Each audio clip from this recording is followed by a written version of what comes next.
Queremos darles una calurosa bienvenida a todos los que están participando en esta transmisión en el área de Suramérica Noroeste. Hermanas y hermanos, gracias por acompañarnos en esta ocasión y esperamos que el Espíritu del Señor pueda bendecirnos a todos, tanto aquí como a ustedes allá, para que podamos ser juntos edificados. Vamos a tratar tres temas de mucha importancia el día de hoy. Vamos a hablar acerca del diezmo y la ofrenda. Vamos a hablar acerca del templo y la historia familiar y vamos a hablar también acerca de la obra misional. Tres grandes temas que estamos seguros que bendecirán nuestra vida en la medida que apliquemos las impresiones del Espíritu que recibamos el día de hoy. Muy bien, vamos a hablar primeramente acerca del diezmo y la ofrenda. Tenemos aquí, estamos como presidencia de área, Elder Ceballos que nos acompaña acá y Elder Helt. Tenemos un chileno, un colombiano y un guatemalteco. Así que este es un tema, yo diría, muy sagrado y quisiéramos conversar un poquito acerca de la importancia del diezmo y la ofrenda. Yo quisiera empezar con una pregunta para ustedes. En las Escrituras encontramos muy claramente de que el Señor es el creador de todas las cosas, es el dueño de todas las cosas. Él sabe dónde están las riquezas de esta tierra porque Él las crió. Entonces, si todo es del Señor y Él tiene poder y dominio y acceso a todas las cosas, ¿por qué es que nos ha dado la ley del diezmo? ¿Qué piensan ustedes? Bueno, como usted decía, Elder, nuestro Padre es el dueño de todo, es el creador de todo por medio de su Hijo Jesucristo.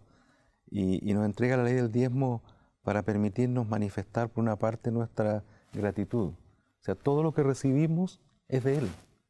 Y solamente nos pide que le manifestemos nuestro agradecimiento regresando una pequeña porción de eso. Y es un gozo hacerlo.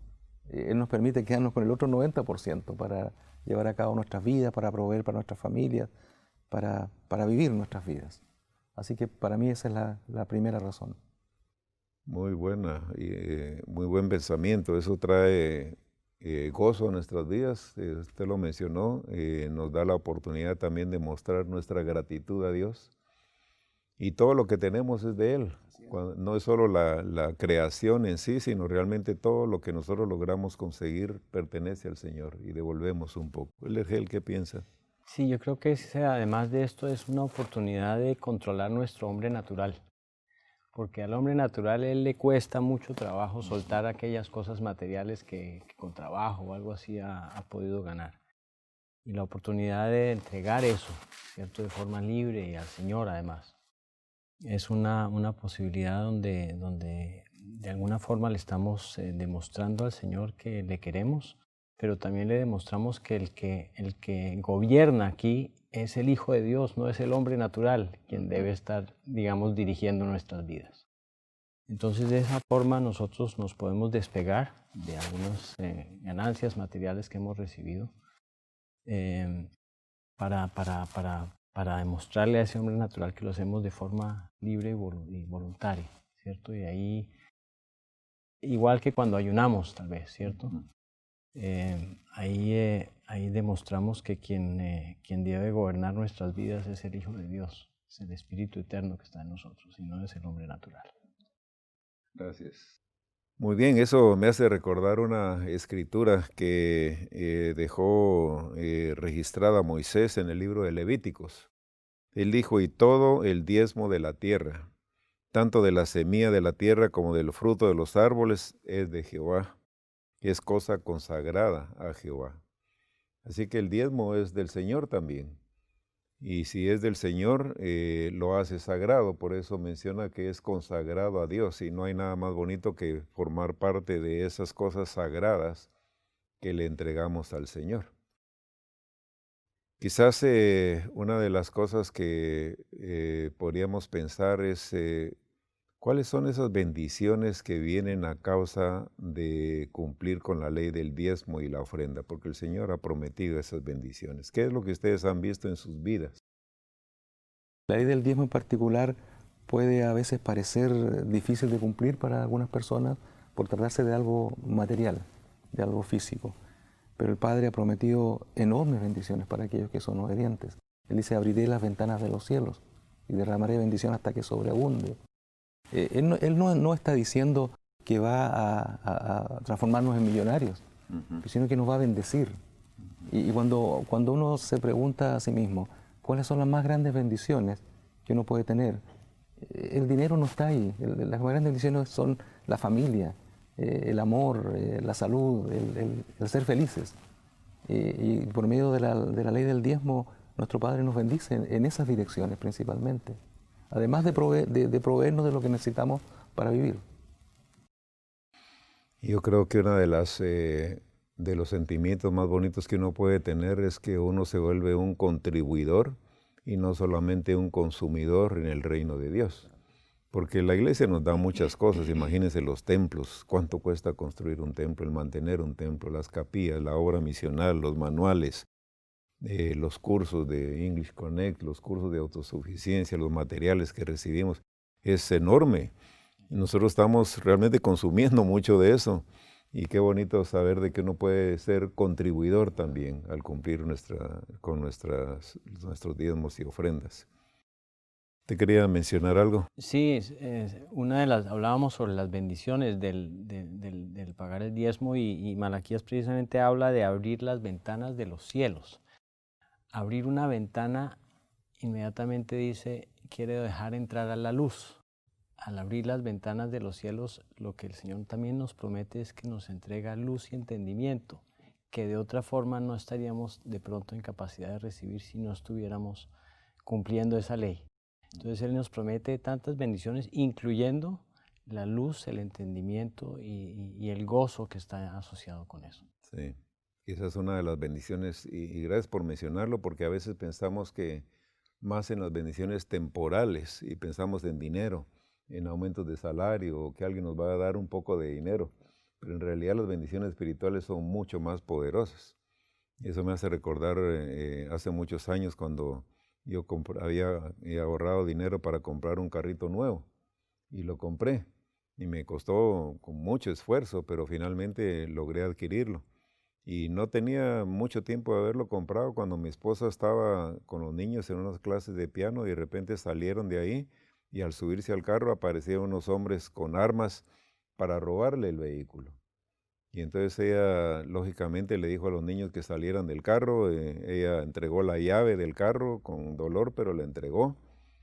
Y entonces, por cierto que en ese tiempo los niños estudiaban en una escuela francesa y los útiles llegaban solo una vez al año y estaban adentro del carro.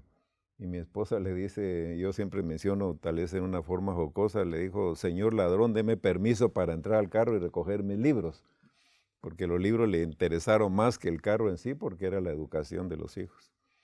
Y entonces él le dijo, sí señora, con mucho gusto, pase adelante, le dijo. Y ella entró y sacó los libros y se llevaron el carro, nunca apareció el vehículo. Pero cuando ella me llamó y me contó la experiencia, lo único que recuerdo yo muy bien es que no sentí ningún pesar por haber perdido ese vehículo, a pesar de que me había costado tanto. Y yo me puse a pensar, bueno, ¿por qué no me duele haber perdido ese vehículo?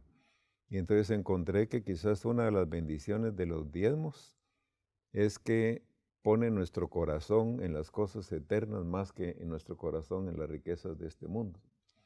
Y eso es una gran bendición porque la gente sufre cuando adquiere algo, lo pierde porque su corazón está puesto en esa cosa material. ¿Cómo podemos vencer la tentación? Porque la tentación la vamos a tener muchas veces de este mes no puedo pagar mis diezmos y ofrendas. ¿Cómo podría uno vencer esa tentación? Bueno, yo recuerdo cuando recién nos casamos, mi esposa, los ingresos eran bien escasos y siempre nos pusimos la meta y la cumplimos siempre. La primera acción relacionada con el dinero era apartar el diezmo y pagarlo. A veces podría haber incertidumbre de qué iba a pasar con el resto de los gastos del mes y cómo lo íbamos a solventar con el 90% restante. Pero yo puedo testificar, que al hacer eso, al tomar inmediatamente el primer dinero es para el diezmo. El Señor siempre, siempre nos bendijo, nuestro Padre, siempre. Y nos permitió vivir el resto del mes con el 90% restante en forma bastante tranquila. Ese sería mi primer consejo, apartar el diezmo en primer lugar. Es como algunos han dicho que el pagar el diezmo y la ofrenda no es un asunto de dinero, sino es un asunto de fe. Exactamente. Y cuando uno tiene fe, entonces lo coloca en primer lugar del presupuesto antes de pensar en el resto. Sí. Hace unos días, revisando papeles y algunos recuerdos, me encontré con una cinta de una de esas calculadoras antiguas, donde yo puse los escuálidos ingresos que teníamos y los gastos anticipados para el mes. Y al lado con un lápiz puse lo que correspondía a cada uno. Y el primero de la lista era el diezmo. Y me alegré tanto al verlo ahora, habiendo pasado ya tantos años, y comprobar que desde el inicio lo hicimos de esa manera. Bonita experiencia. Sí, el Señor siempre ha dicho que las primicias, ¿cierto? Ajá. De la cosecha, las primicias deben ser para Él. Y es precisamente ese principio. Lo primero que debemos hacer es entregar ese diezmo. Y eso nos va a enseñar que con ese 90% vamos a poder trabajar igual o mejor todavía porque ya tenemos al Señor de nuestro lado. Pero Él es primero, Él tiene que ser primero. Recordar que esa es la segunda ley de los cielos, es la de sacrificar. La primera es la obediencia y el segundo, sacrificar, que eso fue lo que se le pidió a Adán al salir del jardín de Edén, ofrecer un sacrificio. Entonces el sacrificio debe ser lo primero, la primicia, y después ese 90% va a estar suficiente. Yo recuerdo a nosotros nos costó trabajo, éramos recién conversos, habíamos comenzado nuestra vida recién casados ahí también con ingresos muy bajitos y nos habíamos acostumbrado a un nivel de vida con esos ingresos que teníamos. Entonces ahora quitarle el 10% a eso y tener que vivir con el 90% nos costó trabajo, pero ejercimos la fe y desde entonces realmente las bendiciones han sido innumerables, tanto espirituales como temporales también. Y ustedes lo hicieron con fe, no con temor. No, con fe. Y quizás es uno de los desafíos a veces que tenemos temor que el dinero no nos va a alcanzar. Claro. Pero el Señor ha dicho que la fe y el temor no pueden estar al mismo tiempo en nosotros. O está la fe o está el temor. Y cuando uno ejerce la fe, entonces el temor se aleja. Mi padre tenía una forma muy bonita de vencer esa tentación, porque recién converso, pues mi padre no tenía muchos ingresos, igual que nos sucedió a nosotros. Y entonces cada vez que le llegaba el pensamiento, no, este mes no voy a poder pagar mis diezmos de ofrenda, no me alcanza. Y entonces él tomó una decisión y dijo, cada vez que ese pensamiento llegue a mi mente, yo voy a decir, aléjate de mí, Satanás, porque en vez de pagar el 10% voy a pagar el 11%.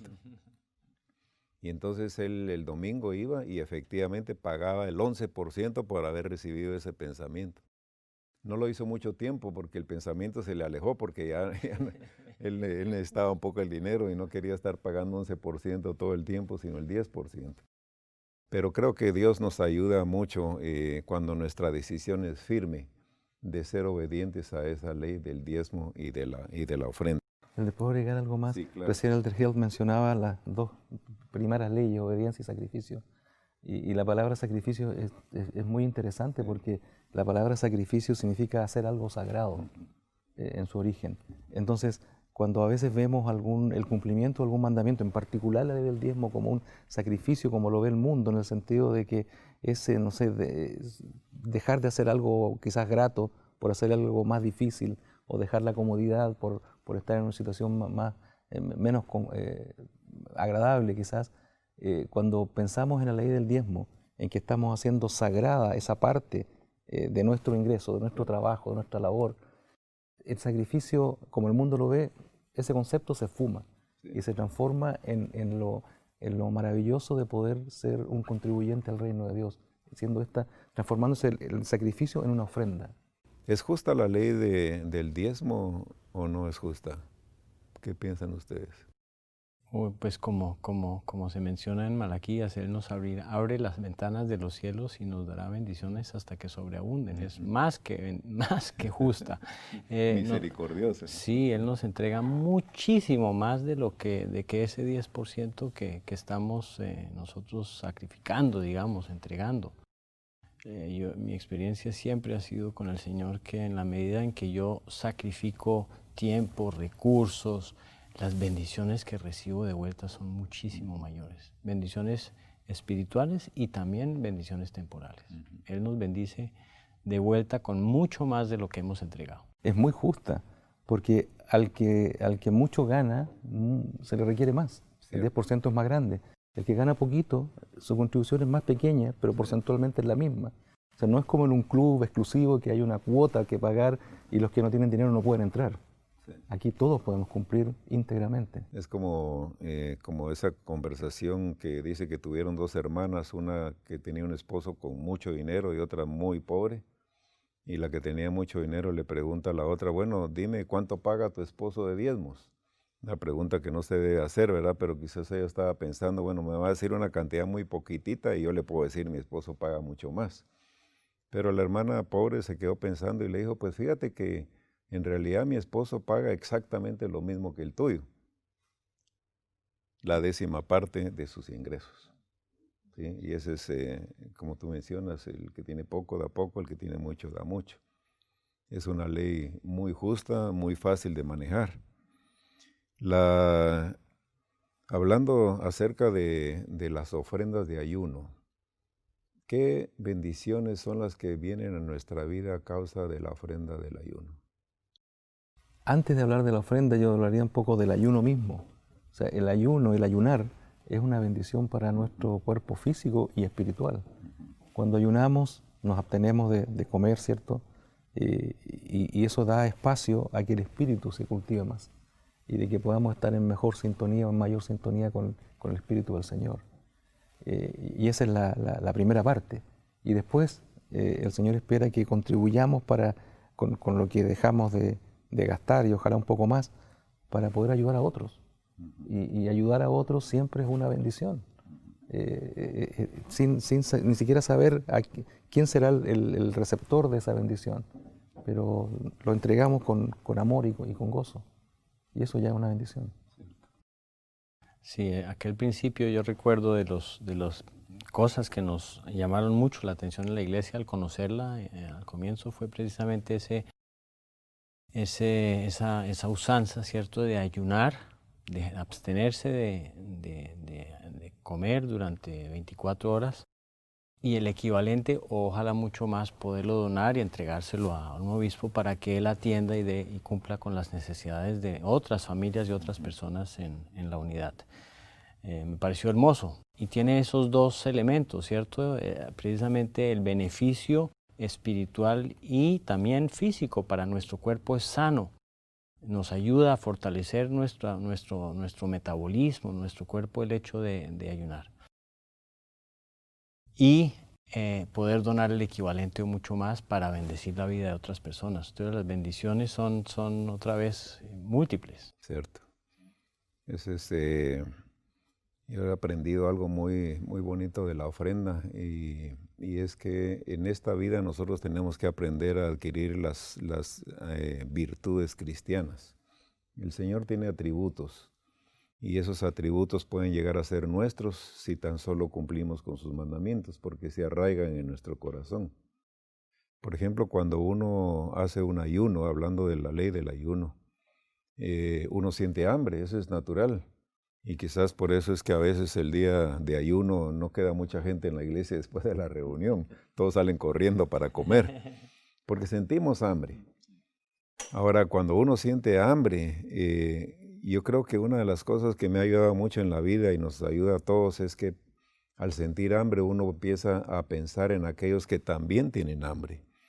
Pero tienen hambre no porque están ayunando, sino porque no tienen los medios para llevar alimento a su casa, a su mesa. Y entonces cuando nuestra mente se enfoca en esa gente que está sufriendo de hambre, porque uno lo siente, uno sabe lo que ellos están pasando, entonces usted empieza a desarrollar misericordia hacia esas personas, empieza a sentir amor por esas personas. Y entonces el primer impulso es, yo voy a dar una ofrenda generosa para que ellos puedan tener sus alimentos también. Entonces, a través del ayuno, el Señor nos ayuda a ser misericordiosos y a tener más amor por aquellos que sufren. Y esa es una virtud cristiana que nos ayuda mucho a parecernos más al Salvador Jesucristo. Así que en la medida que nosotros cumplamos con esos dos mandamientos, y de esas virtudes cristianas empiezan a crecer en nosotros para parecernos más al Salvador, que al final es la meta que tenemos de llegar a ser como Él es. Hace tiempo estaba pensando en lo que era una ofrenda generosa. No sé si ustedes han pensado en eso. ¿Qué significa realmente dar una ofrenda generosa? ¿Cómo es que podría uno saber que está dando algo generoso? Sería decir, ¿cuánto es lo que yo habría gastado en una comida promedio del mes? Ese sería un cálculo más que nada matemático. Pero una ofrenda generosa, yo pienso por un lado, tendría que estar asociada a una comida generosa. ¿Cuánto me costaría tener la mejor cena del mes? Un banquete ese día. Un banquete ese día. Una buena manera de verlo. Sí, y al final de cuentas, cuando ayunamos, pues en principio son solamente dos comidas que estamos absteniendo, ¿no es cierto? Pero una ofrenda generosa sería hacer 4, 5, 6 comidas, ¿cierto? Porque evidentemente no queremos que solamente de pronto algún necesitado en el barrio tenga 1 o 2 comidas adicionales, sino que tenga ojalá más. El obispo pueda ayudar a más personas durante más tiempo para eso.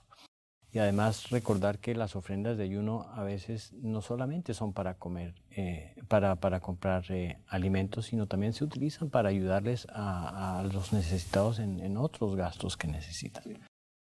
Entonces, en ese sentido, el Señor nos ha bendecido, que nos ha prometido que en la medida en que nosotros realmente demos de nuestra parte, sacrifiquemos, hagamos algo sagrado al sacrificar algo, nuevamente la segunda ley de los cielos, Él nos bendice, y esa experiencia la hacemos una y otra vez, y tenemos la oportunidad de realmente renovar esa experiencia cada mes o con mayor frecuencia todavía si ayunamos más de una vez. Cierto.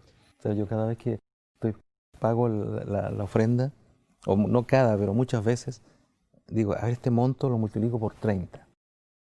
Y digo, esto es más o menos de lo que yo gasto en alimentación. Y cuando digo, no, esto es bastante más de lo que yo gano, de lo que yo gasto en alimentación, me siento tranquilo. Pensando que no estoy siendo así solamente pagando así estrictamente lo que habría ahorrado. Hace tiempo estuve yo en Momostenango, Guatemala, ahí en las montañas, y asistí a una clase de la escuela dominical y estaban hablando en su propio idioma. Yo no entendí nada de lo que estaban diciendo, pero los idiomas estos nativos siempre incorporan palabras del español porque no la poseen en su idioma. Entonces de vez en cuando decían diezmo y después decían ofrenda, y entonces ya supe yo que era de diezmo y ofrenda que estaban hablando. Y luego les pregunté, hermanos, ¿cómo pagan ustedes sus ofrendas? Y un hermano me dio una lección muy bonita. Él me dijo, cada domingo, cuando regresamos a casa para almorzar, nosotros invitamos al Señor a comer con nosotros. Así que le ponemos una silla y servimos la comida, comemos y el Señor está con nosotros. Pero el día de ayuno también lo invitamos, pero no hay comida ese día porque estamos ayunando, pero Él se siente en la mesa con nosotros. Y entonces el dinero que nosotros gastaríamos en nuestras comidas de ese día lo donamos como ofrendas, pero también damos la ofrenda del Señor porque Él también come. Y les quiero decir una cosa, Él come muy bien. Y entonces daba una ofrenda generosa, era su manera de ver la ofrenda generosa. Nuestros profetas han dicho que si nuestros medios lo permiten, debiéramos de dar hasta 10 veces más de lo que nos corresponde, pensando en bendecir la vida de otros y no solo la de uno. Es un principio muy bonito.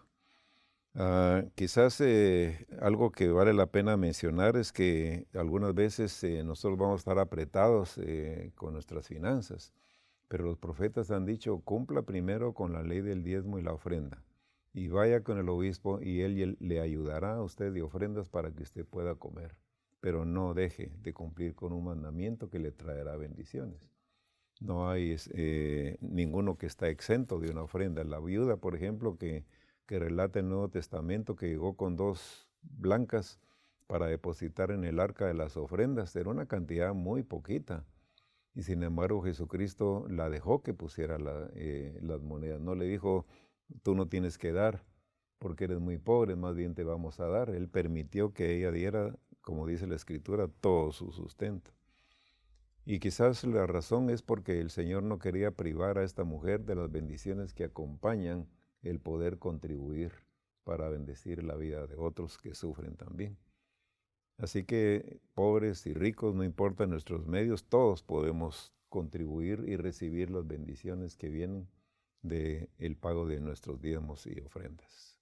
Muy bien, ahora vamos a pasar a otro tema y hablar sobre el templo, la historia familiar. Held.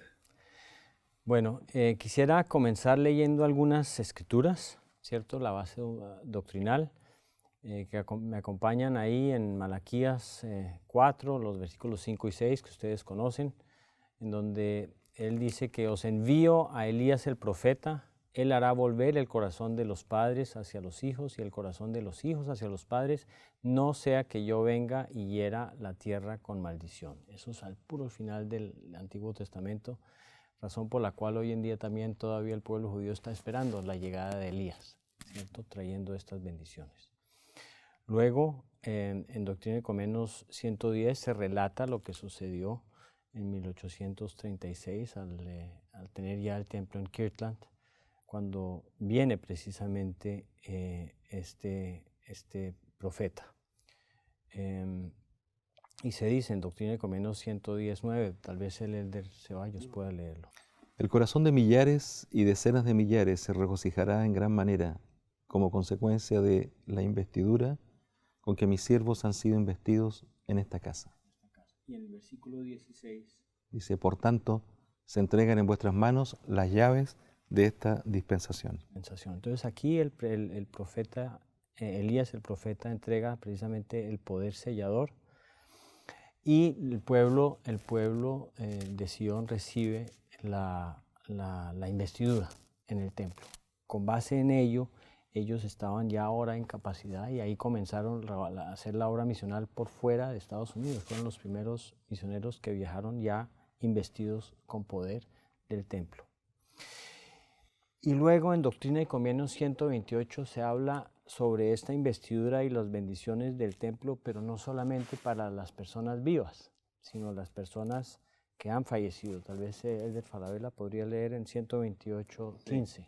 Estos son principios referentes a los muertos y a los vivos que no se pueden desatender en lo que atañe a nuestra salvación, porque su salvación es necesaria y esencial para la nuestra, que ellos sin nosotros no pueden ser perfeccionados, ni tampoco podemos nosotros ser perfeccionados sin nuestros muertos.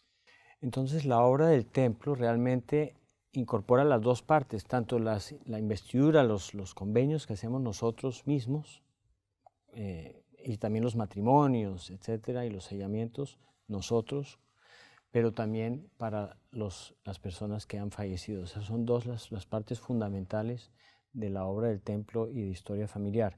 Y quisiera que leamos una cita del presidente Boyd K. Packer en un folleto que él escribió sobre cómo prepararse para entrar en el Santo Templo. Y dice así, voy a leerlo. Ninguna obra constituye mayor protección para esta iglesia que la obra del templo y la investigación genealógica que la apoya. Ninguna otra obra produce mayor refinamiento espiritual. Ninguna otra obra nos aporta más poder. Ninguna otra obra exige una norma mayor de rectitud.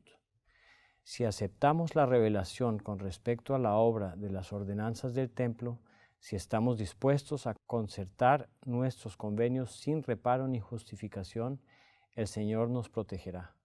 Recibiremos la inspiración que necesitamos para hacer frente a los conflictos de la vida. Por tanto, vayan al templo, vayan y reclamen sus bendiciones. Es una obra sagrada. Entonces, la obra del templo y la historia familiar realmente constituye una parte de la restauración del Evangelio central, fundamental, ¿cierto? Porque no solamente, como mencionado, nos bendice a nosotros, nos trae las oportunidades de hacer estas ordenanzas y estos convenios sagrados para nosotros mismos en el templo, sino además nos da la oportunidad de llevarle esta oportunidad a las personas que ya han fallecido.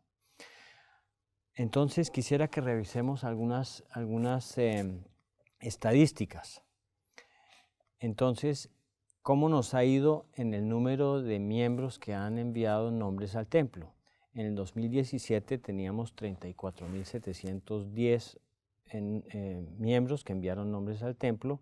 Esto creció en el 2018 a 41.065, es decir, un crecimiento ahí de un 18%. En el 2019 creció a 53.538, un crecimiento de un 30%. Más de 12.000 miembros adicionales enviaron nombres al templo. Sin embargo, hay que decir que 9.100 de estos vinieron de jóvenes y de HAS, que en las reuniones de FSY y en las convenciones HAS, el trabajo y la preparación de enviar nombres al templo fue una parte fundamental de ello. Mismo así, hubo más de 3.000 nuevos miembros adicionales que también enviaron sus nombres al templo. Entonces es un desarrollo bastante alentador el que tenemos. En relación con los miembros mayores de 12 años que van a la reunión sacramental, ¿cierto? Si decimos eso es el 100% de los miembros de 12 años que están atendiendo a la reunión sacramental. Más o menos el 63% de ellos en promedio del área tienen una cuenta en Family Search, 2/3 partes casi. Pero solo menos de la mitad de ellos, es decir, un 28%, efectivamente enviaron nombres al templo durante el año 2019. Es decir, que tenemos una oportunidad ampliando el número de personas que tienen una cuenta en Family Search y una oportunidad adicional de que aquellas personas que tienen una cuenta en Family Search efectivamente la utilicen para estar enviando o llevando nombres al templo. Entonces, esto es con la membresía en general. Vamos a hablar sobre un grupo especial que pedimos que se haga un enfoque importante, que son con los nuevos conversos, con los recién conversos mayores de 12 años. Entonces, del 100% de los bautizados, más o menos solamente un 28% tienen hermanos o hermanas ministrantes. Un 24% de ellos han recibido una recomendación de uso limitado para ir al templo. Y más o menos en esa misma proporción, ese 24% son nuevos conversos quienes han abierto una cuenta en Family Search. Y de esos 24, solamente la mitad más o menos ha llevado nombres al templo. Es decir, que hay una oportunidad de bendecir vidas enorme, ¿cierto? Porque primero necesitamos llegar a más personas y visitarlas y atenderlas y ministrarles. Casi más de 2/3 partes de ellos no tienen todavía hermanos, hermanas ministrantes. Y podemos motivarlos a que ellos se preparen para recibir una recomendación de uso limitado. De hecho, si fueron bautizados y fueron confirmados en la iglesia, ya estaban dignos para tener una recomendación de uso limitado para ir al templo. Entonces pueden ellos recibirla y preparar nombres al abrir una cuenta en Family Search y ojalá preparar esos nombres para efectivamente llevar esos nombres al templo. Eso es un poco el telón de fondo en relación con esta conversación que quisiera tener con ustedes sobre la obra del templo y la historia familiar. ¿Qué reflexión les trae a ustedes esta pequeña introducción que hemos hecho? Y me quedo con esta última lámina relacionada con los nuevos conversos. El presidente Nelson, la primera presidencia, nos ha pedido que los obispos entrevisten a los nuevos conversos dentro de la semana siguiente a su confirmación.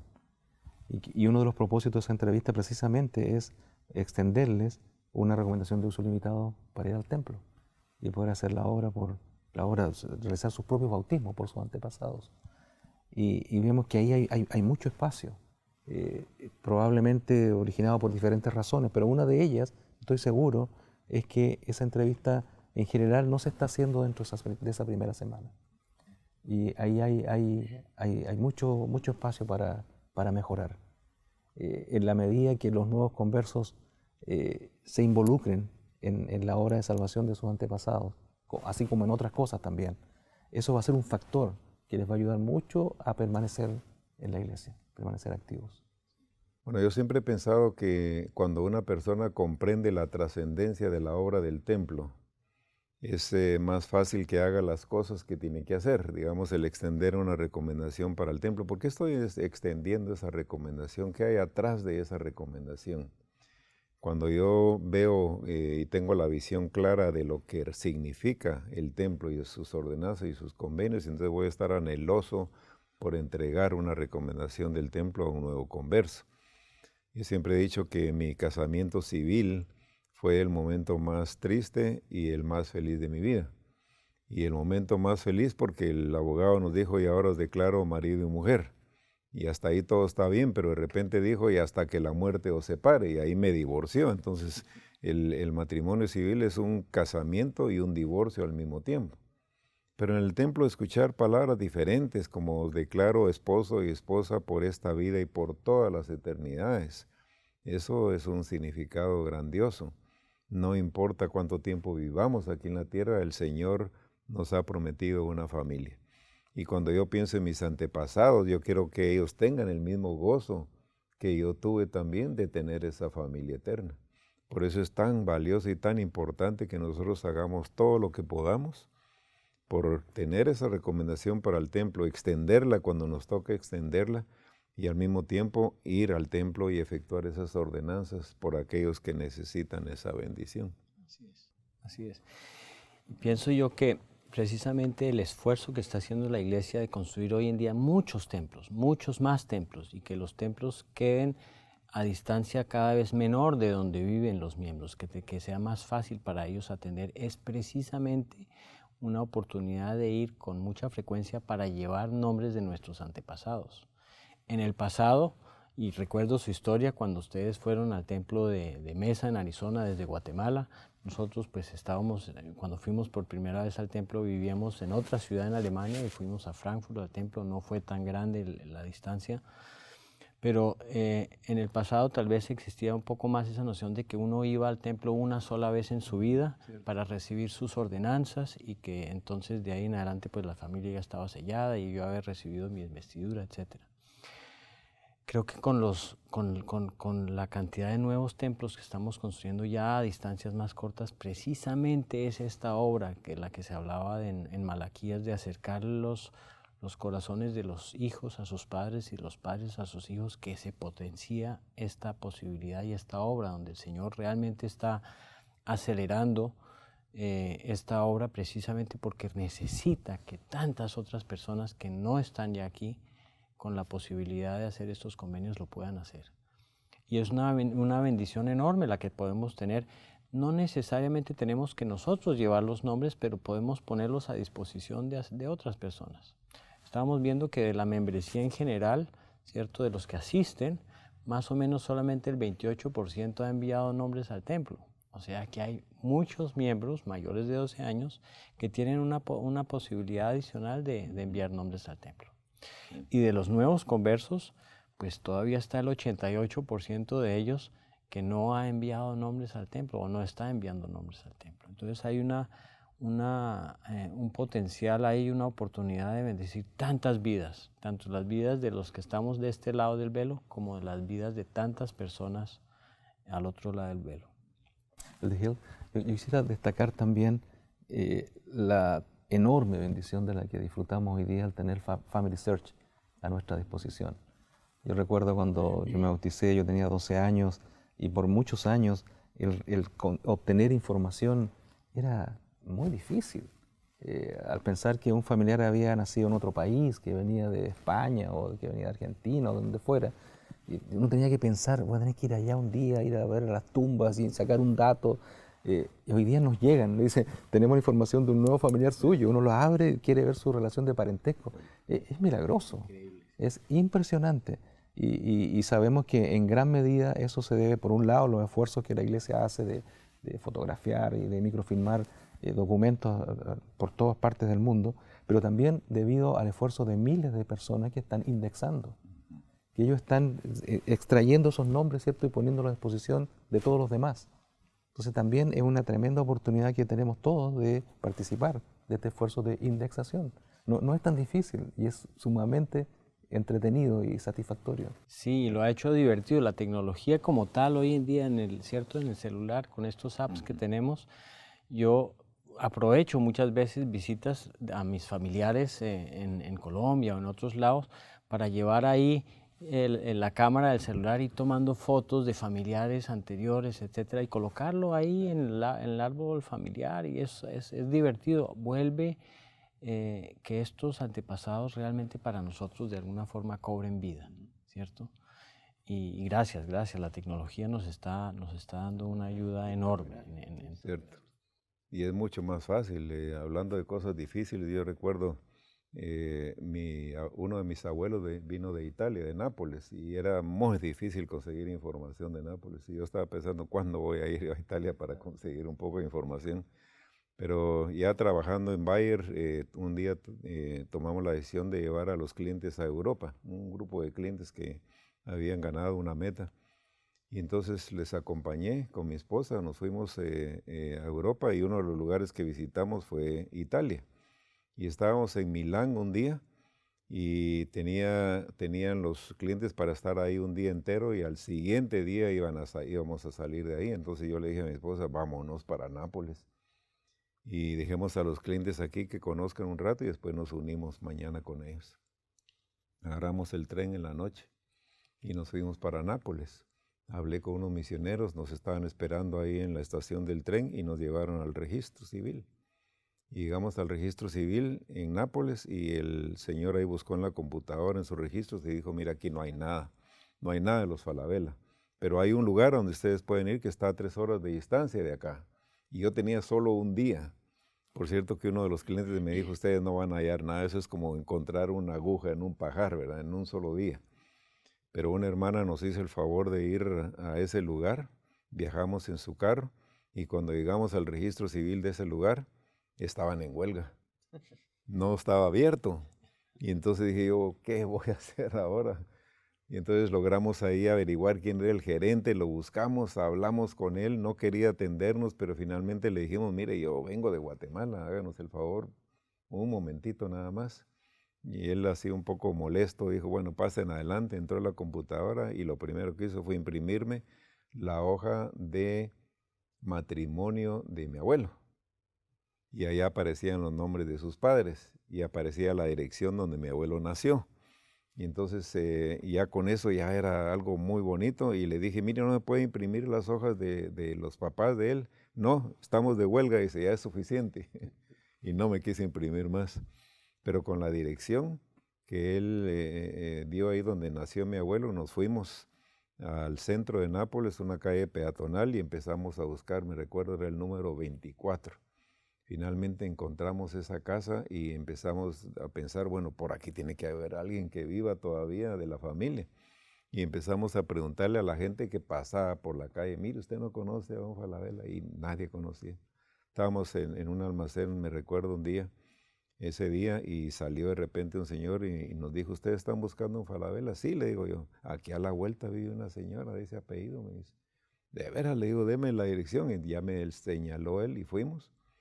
Y subimos al segundo piso y abrió una señora, y la señora cuando le dijimos quiénes éramos se puso a llorar la señora. Y resultó que esta señora había estado casada con el hermano de mi abuelo. Y entonces nos entró y nos mostró fotos, nos dio nombres, y para hacerlo corto, llegamos a 5 generaciones en un día de visita. Pero lo interesante es ese testimonio de que cuando uno está enfocado en encontrar a sus antepasados, el Señor pavimenta el camino para que uno lo pueda encontrar. Con esfuerzo, pero lo podemos hacer. Y ahora no es necesario ir a Nápoles para eso. Ahora ya solo es la computadora y ahí ya me están invitando a hacer la obra por mis antepasados, por la tecnología de hoy en día. Cuando tengo la oportunidad de hablar, o tenemos con Irene la oportunidad de hablar con misioneros, entonces desde luego contamos nuestra historia de la conversión, pero al mismo tiempo les muestro un árbol genealógico nuestro. Le digo, es que estos misioneros cuando nos encontraron a nosotros, no nos encontraron solo a nosotros, encontraron a toda esta ascendencia, todos nuestros antepasados, de la misma forma que hoy en día, gracias a eso, se están viendo bendecidos con el Evangelio restaurado. ¿Cierto? Entonces, esta es una obra de salvación impresionante, ¿cierto? Y aquí el llamado, la invitación realmente es utilizar la tecnología, utilizar Family Search y entender la magnitud y la importancia de esta obra, que es precisamente ahora que tenemos la oportunidad de hacerla. Y que el Señor ha preparado la vía para que la hagamos. El presidente Nelson lo ha dicho, este es el tiempo del recogimiento de Israel a ambos lados del velo. Es una obra gigantesca para hacer hacia atrás. Y los diezmos de los que acabamos de hablar están siendo utilizados para construir templos que nos queden cerquita, podamos ir con regularidad, y para apoyar desde luego el esfuerzo tecnológico de estos sistemas. Cierto. El presidente Nelson dijo hace poco que debemos de tener una cita con el Señor en el templo. Y es muy significativo la manera en que lo dice, no es de ir al templo nada más, sino es la cita con el Señor en el templo. Y debiéramos de poner en nuestros calendarios esa cita tan a menudo como sea posible. Quizás una cosa que me gustaría decir de último es, yo conocí a un joven en el templo aquí en Lima, se llama Paul Maraví. Es un joven que recién regresó de la misión y está estudiando en la universidad, va por 7º ciclo, está trabajando y él vive en Huancayo. Y entonces yo le pregunté, ¿y qué está haciendo aquí en el templo? Él me dice, soy obrero del templo. ¿Y Huancayo queda cuántas Y horas Huancayo de está Lima? a 8 horas de Lima. Y entonces le digo yo, ¿y usted cómo hace? Porque usted está estudiando, usted está trabajando y viene de obrero aquí al templo los días sábados, una vez al mes. Y me dice algo muy interesante, él me dijo, yo cuando termino mi trabajo el viernes me voy a la estación del bus, tomo el bus y viajo toda la noche y llego aquí a las 6 de la mañana.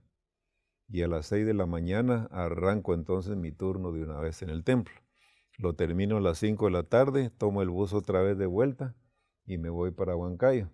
Y entonces llego a las 3 de la mañana a Huancayo, me alisto y me voy para tomar la Santa Cena a mi reunión sacramental y a prestar mi servicio como secretario ejecutivo del Estaca.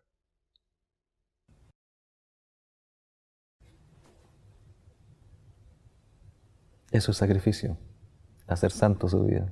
¿Qué tal sería si los jóvenes retornados de la misión sirven en el templo? ¿Qué bendición tendrían ellos? Cuando un joven llega a la misión, generalmente llega muy motivado, ¿cierto?, por mantener el nivel espiritual que logró durante su servicio.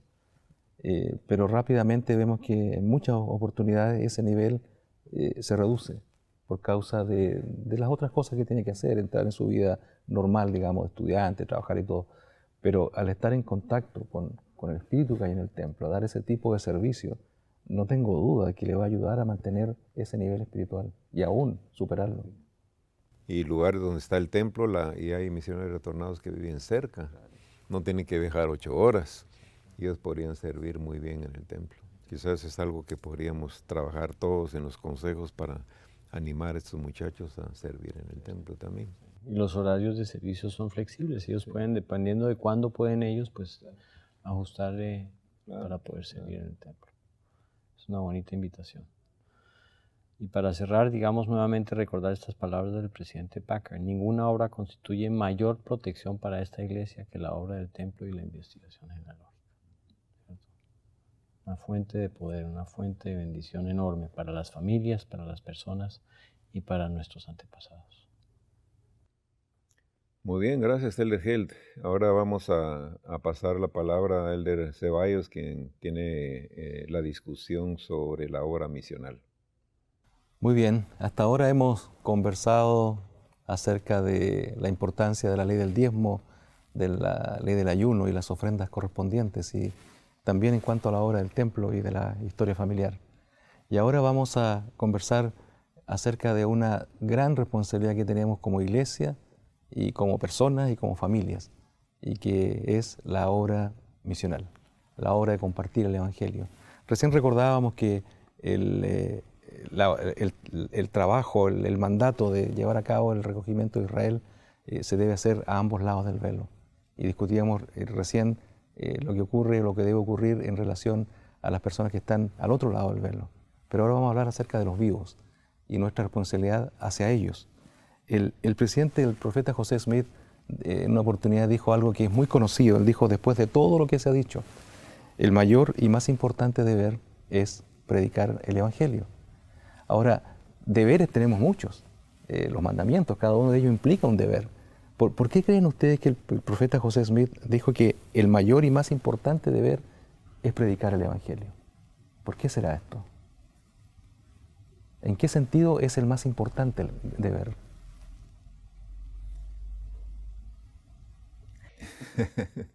Quizás puedo empezar mencionando de que no hay manera de que una persona pueda regresar a la presencia de Dios a menos que conozca, acepta y viva el Evangelio de Jesucristo y sus ordenanzas y convenios que eso implica.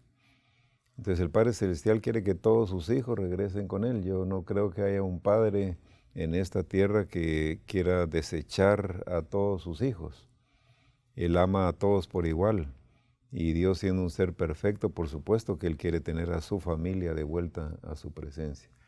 Y nosotros podemos participar en esa gran obra de ayudar al Padre Celestial a que nuestros hermanos, porque son nuestros hermanos, también regresen junto conmigo a su Padre en los cielos. Sí, todo tiene que ver con el plan de salvación al final, ¿cierto? Todos los hijos del Padre Celestial que hemos venido o han venido a esta tierra, Él quiere que regresen a su presencia y por eso es tan importante poder explicarles a estas personas ese plan de salvación y el papel fundamental que juega Jesucristo en todo esto, ¿cierto?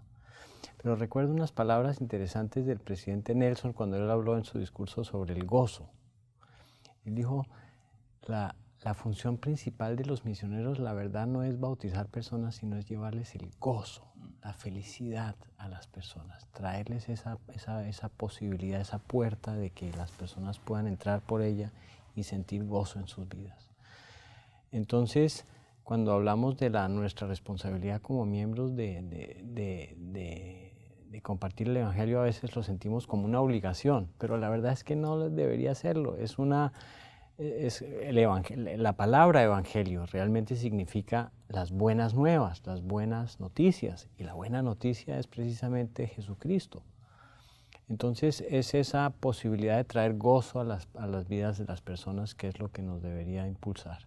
Ahora, hemos escuchado al presidente Nelson en más de una oportunidad hablar de comenzar con el fin en mente, ¿cierto? Y el fin es, por supuesto, el templo y las ordenanzas y los convenios que hacemos allí. Pero yo recuerdo que él mismo, el presidente Nelson, siendo el presidente del Quórum de los 12 Apóstoles, entregó un discurso con este título en un seminario para presidentes de misión. Comenzar con el fin en mente. Y el mensaje era para los misioneros, en el sentido de cuando enseñaran a una nueva persona, a una nueva familia, no solamente limitarse a pensar en que ellos lleguen a bautizarse en la iglesia, sino que ellos lleguen, como decía el Elder Held, a cumplir con el propósito del plan de salvación, que es realizar, llevar a cabo todas las ordenanzas, asumir y tomar todos los convenios con el Padre y finalmente llegar al templo y acceder o ser candidatos a la eternidad, a la exaltación. Ahora, cada miembro de la iglesia, cada uno de nosotros, entre nuestras principales responsabilidades, recordemos lo que decía el profeta José Smith, aquí en la sección 88 de Doctrina y Convenios, en el versículo 81, encontramos un mandato que es válido para cada miembro de la iglesia. Dice, he aquí, os envié para testificar y amonestar al pueblo, y conviene que todo hombre que ha sido amonestado, amoneste a su prójimo. Obviamente hombre en el sentido genérico, que está diciéndonos todo hombre y toda mujer y cada niño y cada niña y cada joven que ha sido amonestado, amoneste a su prójimo. Ahora, esta palabra amonestar, que uno de sus acepciones, uno de sus significados tiene que ver con reprender, amonestar a alguien.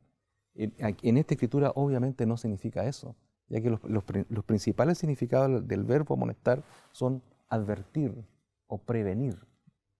De hecho, en la guía de estudio de las escrituras, si buscamos la palabra amonestar, nos entrega este sentido, este último que mencionaba.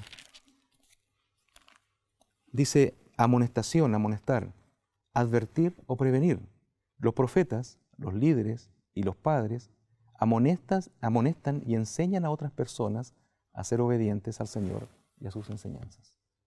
Entonces, cuando el Señor dice, conviene que cada persona, que cada ser humano que haya sido amonestado, amoneste a su prójimo, yo creo que no solo conviene, claro, le conviene a uno hacerlo, pero también será un motivo de conveniencia para aquel que va a recibir esa amonestación o esa invitación, esa advertencia en el sentido de ayudarlo a estar preparado, preparada para las cosas que vendrán en su vida y poder responder a ellas.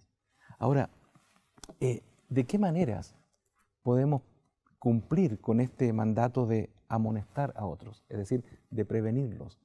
A veces pensamos que el realizar la obra misional de los miembros es un asunto difícil, desafiante, para el cual no estamos preparados. Y yo hace un tiempo atrás tuve acceso a una interesante encuesta que quiero compartir con ustedes. Esta encuesta se hizo a miembros de la iglesia y se les preguntó a ellos primero, si a ellos les era fácil o difícil compartir el Evangelio. Un 16% dijo que no tenía problemas en hacerlo. El otro 84% dijo que sí tenía dificultades. Entonces la pregunta siguiente para ese 84% fue, ¿y por qué? ¿Cuáles son las razones por las que a usted le cuesta compartir el Evangelio? ¿Cuál creen ustedes que fue la principal razón?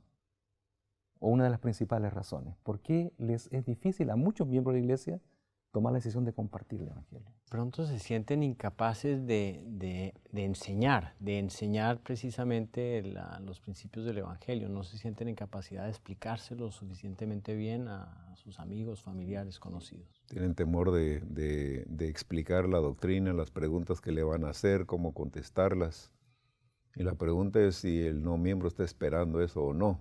Pero ese es el temor del miembro, ¿verdad? Exactamente. Miren, de ese 84% restante, hubo un 10% que dijo que en realidad no se daba cuenta de las oportunidades que se le presentaban en el día a día. Una falta de conciencia en las oportunidades. Pero el 74%, casi 3 de cada 4, dijo que su problema era temor. ¿Temor a qué? Temor de decir algo incorrecto respecto de la doctrina. Temor a no saber contestar preguntas que le puedan hacer. Y tercero, temor al rechazo. O sea, el 74% no participaba de la obra misional por temor. Ahora, un tiempo después, tuve la fortuna de encontrarme con otra encuesta, un trabajo que se hizo con gente no miembro de la iglesia y no lo realizó la iglesia, esta segunda encuesta. Y la pregunta que se le hacía a los encuestados era, ¿qué es lo más importante para las personas cuando alguien de otra fe comparte sus creencias?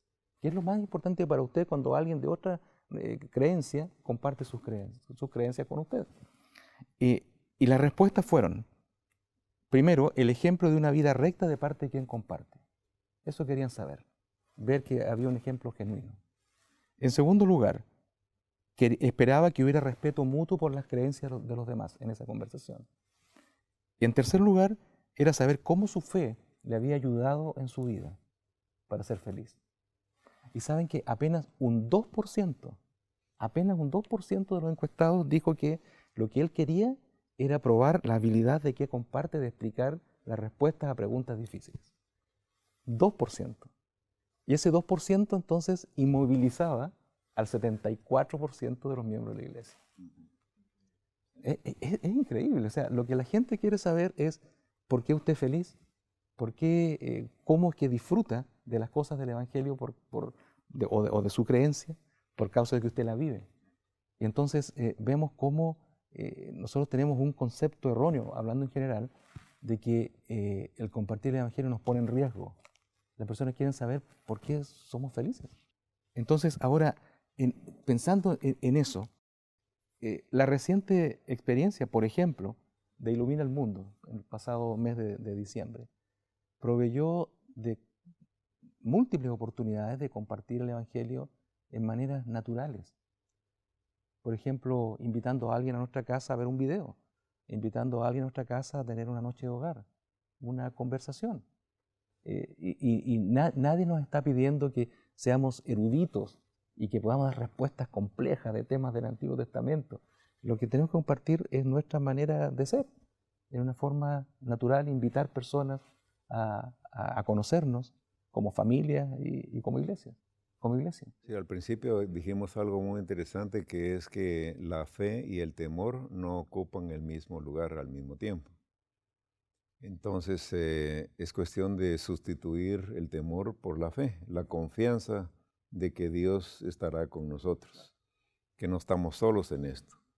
No es la persona la que convence a otra persona, es el Espíritu Santo el que toca el corazón de la gente. Lo único que nosotros hacemos es invitar y hablar. Quizás algo que es muy práctico y lo hemos mencionado varias veces y los profetas han hablado de eso, es que hay dos cosas que uno puede hacer muy sencillamente. No necesita recibir una capacitación para compartir el Evangelio. A veces me asusta cuando alguien dice, vamos a capacitarlos para que compartan el Evangelio. No necesita, usted ya está capacitado. Lo único que necesita es hacer dos cosas. Uno es orar todos los días por oportunidades misionales. Entonces, cada vez que uno hace una oración en la mañana, de alguna manera el Señor le hará recordar esa oración que usted hizo, y cuando se encuentre con una persona, usted va a sentir el impulso de hablarle algo o de invitarlo. Entonces, la segunda cosa que uno tiene que hacer es invitarlo para que pueda escuchar a los misioneros. Hay muchos tipos de invitación y a veces yo hablaba con unos misioneros hace algún tiempo y hablando sobre si hicieron contactos en ese día, uno de ellos me dijo, sí, hablamos con el taxista y le hablamos del Evangelio y él nos contestó, fue una charla muy amena y nos contó toda la experiencia, y luego al final le pregunté yo, mire, ¿y usted le preguntó si estaba dispuesto a recibirlos a ustedes en casa? Y el misionero me dijo, no, eso no lo hicimos. Entonces la parte final y la parte realmente crucial en la vida de esa persona era decirle, lo invito a escuchar el Evangelio. ¿Puedo enviarle a los misioneros a casa? Esa frase pequeñita, sencilla. Algunos le van a decir no, pero la mayoría he descubierto yo que le dice, sí, está bien, me gustaría. La mayoría lo va a aceptar. Es de invitarlos a escuchar a los misioneros, con fe, con confianza, no con temor.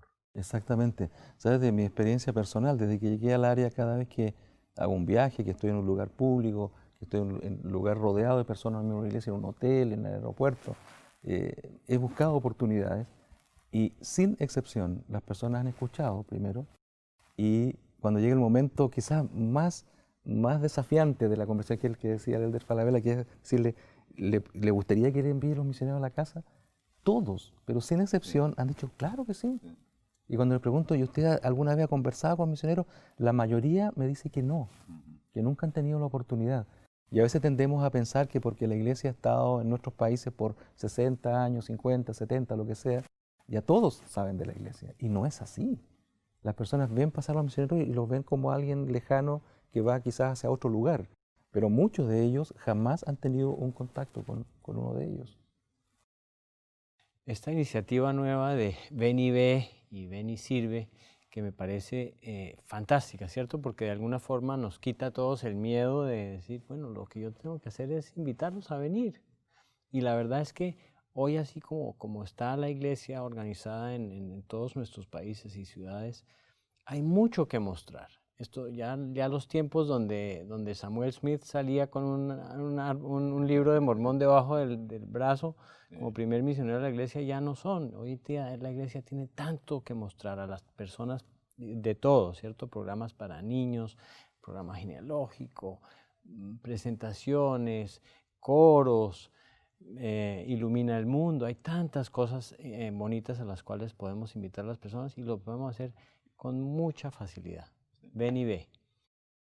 En medio de todo esto, sin embargo, a veces se nos olvida precisamente eso, decirles, claro, nos gusta que vengan a conocernos, nos gusta que vengan y vean, pero de alguna forma de pronto se nos olvida después decirle, ¿y no será que quisiera saber más? ¿No será que de pronto quisiera hablar con los misioneros para saber un poquito más acerca de lo que la iglesia está enseñando?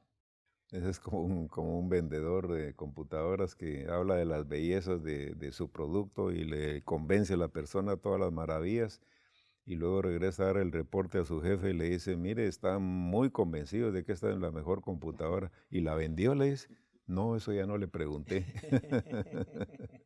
Hay una escritura aquí muy, muy bonita que viene al caso de lo sencillo que es compartir el Evangelio.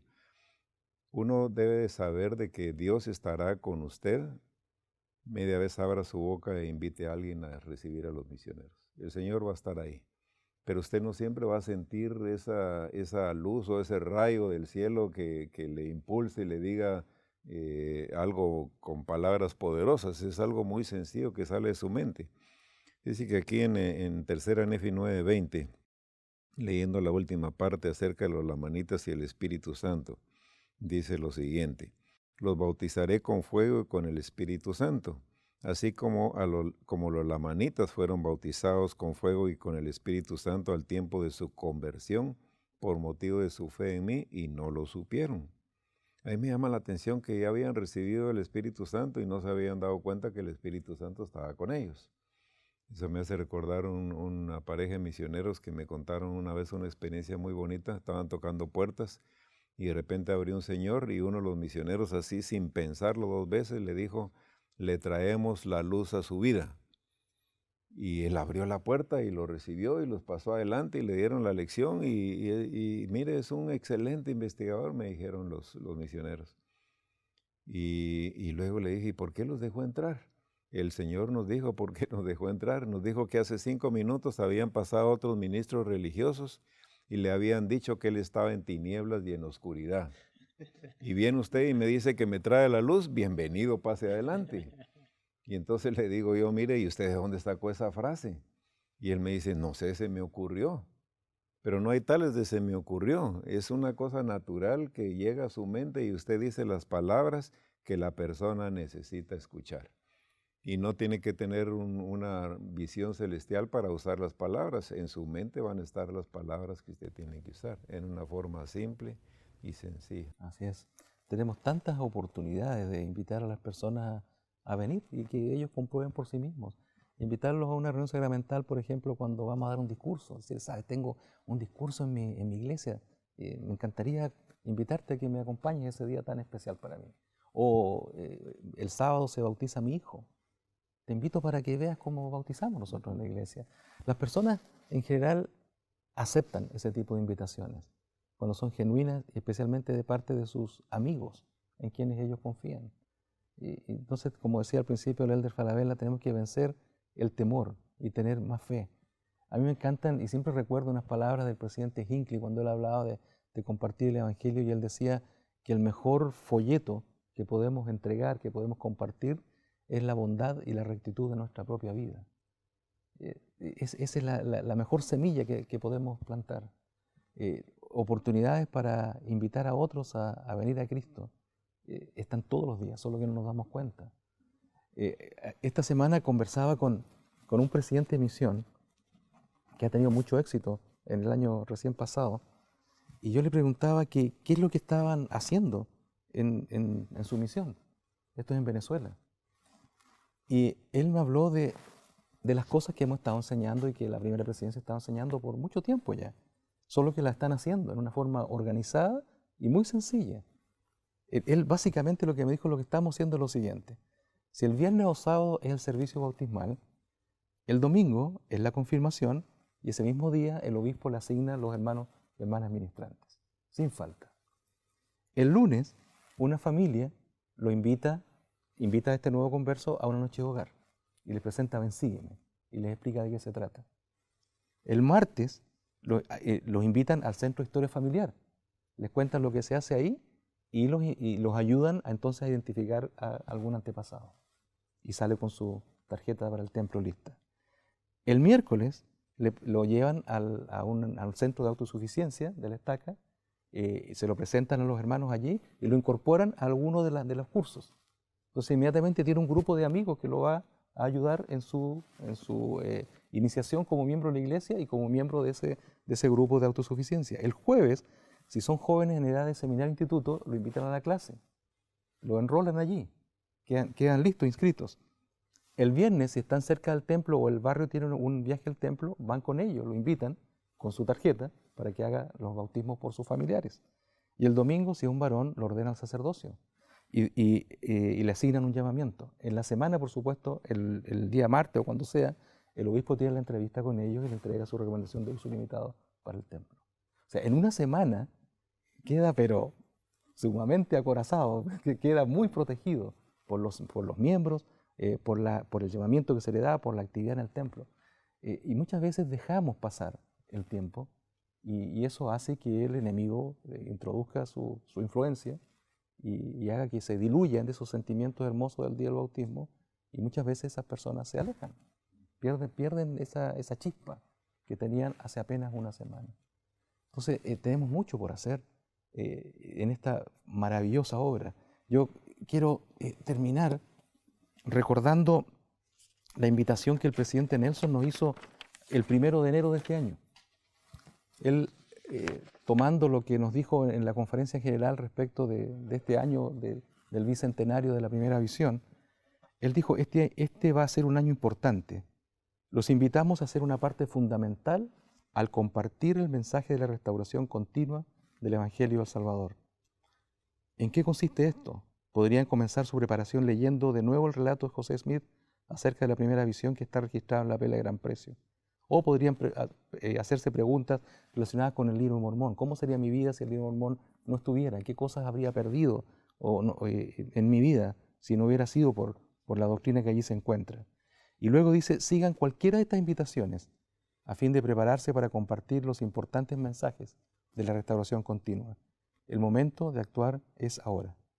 Este es un momento crucial en la historia de la Iglesia y la parte que ustedes desempeñan es fundamental. Así que, hermanos, aprovechemos este año tan especial para invitar a muchos otros hijos de Dios a Jesucristo, a venir a Él, a compartir con ellos lo que nosotros sabemos que es verdad, que sentimos y sabemos que es verdad y que llena nuestras vidas de gozo y llena nuestras vidas de sentido. ¿Cuántas personas hoy día están buscando un camino o el camino que les conducirá a la felicidad, a la paz en sus vidas, que los conducirá finalmente a Dios mismo, a nuestro Padre Celestial? Y eso es lo que tenemos que aprovechar, esta maravillosa oportunidad que el Señor nos brinda todos los días, orando por oportunidades misionales y estando atentos a esas oportunidades, no dejarlas pasar. No estamos solos en esta obra, esta es la obra de Dios. Y hay miles y millones de personas buscando saber estas verdades y buscando saber cómo ser felices en esta tierra y para siempre. Muy bien, bueno, muchísimas gracias y gracias a todos los que han participado de una forma u otra con sus oraciones, con su presencia. Ha sido un gusto estar con ustedes. Nada más resumiendo, hemos hablado de 3 temas muy importantes. Hablamos acerca de los diezmos y las ofrendas y esperamos que ustedes y que ayuden a los demás miembros de sus organizaciones también a reclamar esas bendiciones que les pertenecen por ser fieles al pago de los diezmos y las ofrendas y que seamos así contribuyentes en el reino de Dios para participar en esta gran obra de la restauración. Hablamos acerca del templo, de la historia familiar. Todos nosotros podemos encontrar hoy en día algunos de nuestros antepasados, podemos servir en el templo y podemos ir y ayudarles a ellos a tener esas ordenanzas y esos convenios que necesitan para su exaltación. Y compartamos el Evangelio con otros, ¿no? Y una de las cosas más bonitas que podemos hacer este año en donde celebramos el 200 aniversario de la primera visión, es compartir precisamente el Evangelio con nuestros amigos, con los que conocemos. Es lo que llamamos despertar al gigante dormido. Imaginen ustedes lo que sucedería si todos los miembros empezamos a compartir el Evangelio con otros. Ocurriría un milagro como nunca hemos visto aquí en el área. Les invitamos a sustituir el temor por la fe, a orar todos los días por oportunidades de compartir el Evangelio y a usar la frase te invito a, para que otros puedan gozar de aquello de que nosotros gozamos también. Y dejamos esto en el nombre de Jesucristo. Amén. Amén.